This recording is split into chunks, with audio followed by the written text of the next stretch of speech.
AKBP William Cornelis Tanasali dicopot dari jabatannya sebagai Kapolres Tuban dan sedang diperiksa Propam Polda Jawa Timur terkait dugaan pemerasan terhadap anak buah serta pemotongan anggaran operasional Polres Tuban. Pencopotan ini berdasarkan surat perintah Sprint 2611-12 KEP tahun 2025 yang ditandatangani Kapolda Jatim Irjen Nanang Evianto pada 8 Desember 2025.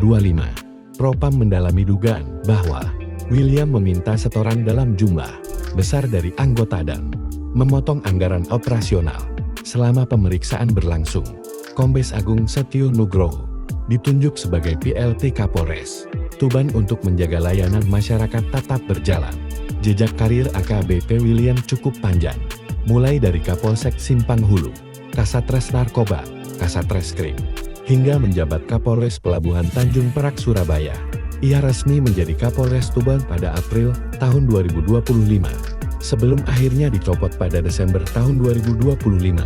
Sepanjang karirnya, ia menangani kasus penting seperti penuntasan pelecehan oleh Aibtuka, pengungkapan penyelundupan rokok ilegal 20 miliar rupiah, hingga jaringan penyelundupan motor ke Timor Leste.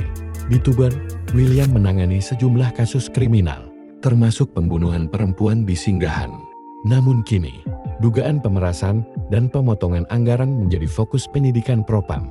Polda Jatim memastikan proses berjalan transparan dan akan memberikan informasi lanjutan setelah pemeriksaan selesai.